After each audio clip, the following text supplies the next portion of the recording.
Hi, my name is Paul and welcome to today's lesson. Today we're going to be going over putting a grid on top of a reference image. Now the reason I use grids in reference images is just so I can kind of concentrate on more specific areas. A lot of people ask how I do my drawings because what they do is think of drawing the dog as a whole. Although if you put a grid on there, let's have a look at the grid, view, show, grid, you can see now I could literally hone in on a specific area. Let me just highlight that for you. So what I do essentially, just to be crude about this, is let's say we were doing this. I would literally concentrate when drawing on this specific area at first. If I zoom right in there, you can see the rest of the picture is of no relevance to me. I literally concentrate all my efforts, all the colours I select, all the way the fur's going, etc., the tone, it's all on this area. So in essence, it is as though this is one picture in itself. The rest of the image, I'm not bothered about. I'll come to that later on. So I'd literally build up square by square. So I might start here, then move to here, then move to here, and so on until I've gone all the way down the image. The obvious advantage of this as well is I'm left-handed, so my left hand is always on the canvas. So what I tend to do is work kind of over here first and move along so I'm not smudging all the pencil crayon. Okay, with that being said, let's just delete that and let's create a grid. So we'll recreate a new layer, Control-Shift-N. Now we want the pen tool with P and to just literally trace one of these lines. So we do that with, then we press A. We want to actually move this up a little bit, so we'll just nudge that up, and this side as well. You can actually do them together, but never mind. So now that looks more or less correct. Let's just nudge it down one more. Yeah, that's correct, and this side.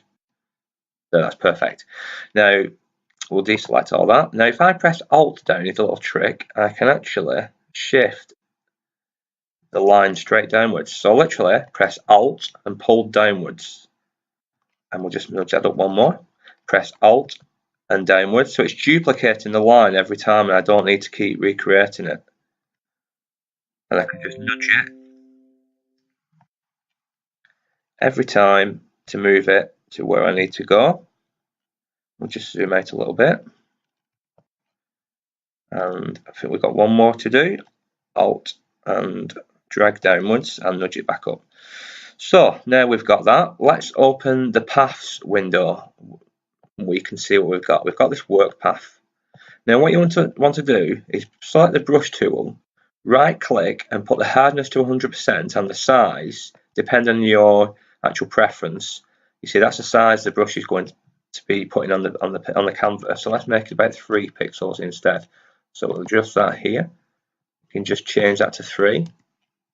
Now we'll change the colour to black, press XD, and now if I just literally right click on work path and put stroke path with brush, we get an overlay. Now if I hide the grid with Control H, we can see the overlay of the horizontal portion of the grid.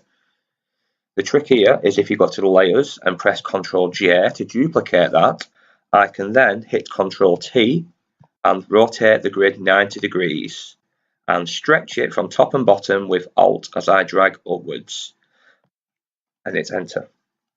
So now we've got the grid. We can merge these two layers with Control E and we've got a grid which sits perfectly on top of Jenny. Now if I want to move the grid a little bit because I'm not happy where it is, I can nudge it up so it just literally has the eye in the center of there, and this eye isn't cut off by part of the grid. I'll move it over a little bit. So now you can see the eyes are perfectly framed inside of the grid, and that will be a great reference to start. I can even move it a little bit more to the right, just so it's on the edge of this eye, and moreover, I can see it's just on the edge of the nose, so that's fantastic there. And with that being said, that's more or less it. In the next lesson, we're going to cover how to actually print this off and actually get it ready for the drawing. Thank you, and I'll see you soon.